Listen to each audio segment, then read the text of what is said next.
안녕하세요. 네, 오늘은 2월 17일에 국세청에서 발표한 보도자료에 대한 내용을 준비해봤습니다. 어떤 사안이냐면 부동산 거래 관련한 탈세 행위에 대해서 집중 검토해서 조사를 선정했다. 이런 내용인데요. 여러 가지 유형에 대해서 발표를 했는데 그 중에서 일반적인 개인의 거래에 있어서 발생할 수 있는 그런 부분들에 대해서 네 가지로 준비를 해봤습니다. 첫 번째는 어떤 사안이냐 하면, 편법 증여를 받거나 아니면 소득을 신고 누락한 그런 자금으로 고가의 부동산을 취득한 혐의입니다.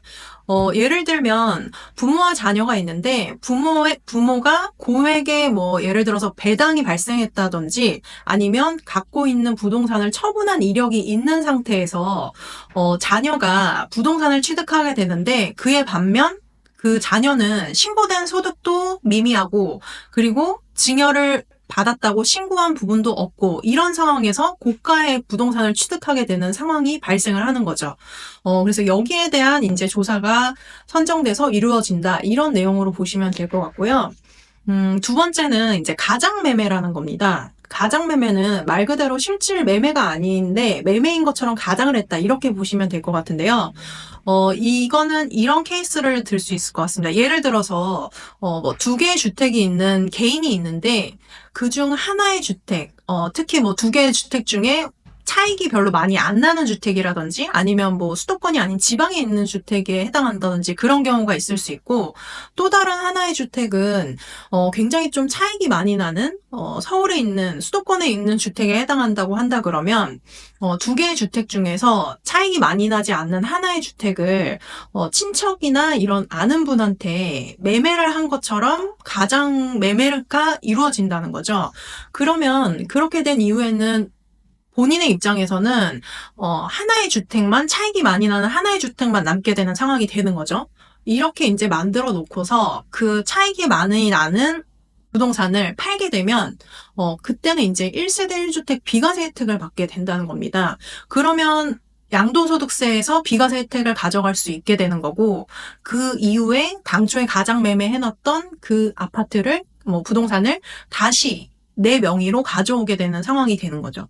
이런 혐의가 있는 거래들이 다수가 포착이 됐다 이렇게 보시면 되고 사실 이런 거래는 금융조사가 이루어진다 그러면 굉장히 또 쉽게 탈루 혐의에 대해서 입증이 되는 상황이 되실 수 있는 겁니다. 그 다음에 이제 세 번째는 다운계약 거래인데요.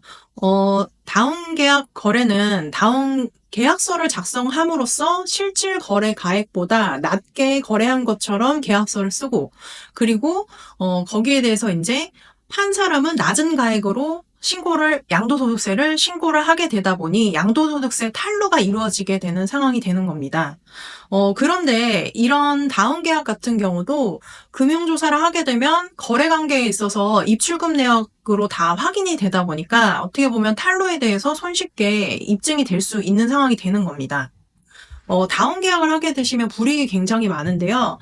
우선은 양도소득세를 적게 낸 게 다시 다 내야 되는 상황이 되실 수가 있는데 여기에 더불어서 과소신고가산세라는 부분이 있습니다. 그게 부당과소신고가산세에 해당을 하게 되는 거죠.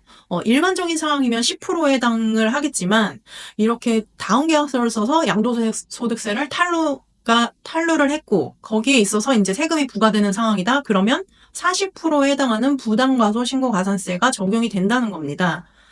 그리고 또한 납부지연 가산세라는 부분이 있습니다. 이건 이제 납부를 늦게 한 거에 대한 가산세인데 이게 사실 또 하루에 10,000분의 2.2씩 붙어 나가는 부분인데 이게 사실 연으로 따지면은 거의 10%를 육박할 수도 있는 부분이 되기 때문에 이 금액도 상당히 크게 됩니다. 그리고 중요한 부분은 양도를 한 사람뿐만이 아니라 양수자가 나중에 부동산을 파는 상황이 됐을 때 그때도 비과세 감면이 배제되게 됩니다. 그래서 이 부분도 굉장히 큰 불이익이 되실 수 있고요. 그리고 과태료 처분이라든지 그런 부분은 이제 그 외적인 불이익으로 보시면 될 것 같습니다. 그리고 이제 네 번째 마지막으로 특수관계자 간의 부동산 거래인데요. 특수관계자 간의 거래라고 하면 일반적으로 이제 부모와 자녀 간 이런 부동산 거래가 많이 일어날 수 있는데 부모와 자녀 간에 부동산 거래를 하는 상황에 있어서 시세 대비 높은 가액으로 거래를 한다든지 아니면 낮은 가액으로 거래를 한다든지 그런 경우에 있어서는 세법에서 허용하는 범위를 벗어나게 되면 증여세가 과세가 되게 됩니다.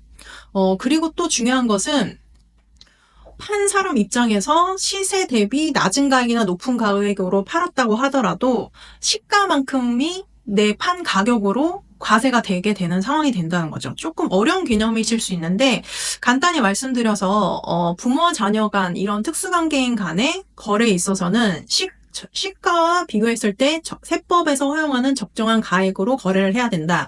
그렇게 보시면 되고 이 케이스는 시가 대비해서 현저히 높거나 낮은 가액으로 거래를 했기 때문에 세무조사 대상자로 선정이 됐다. 이렇게 보시면 될 것 같습니다.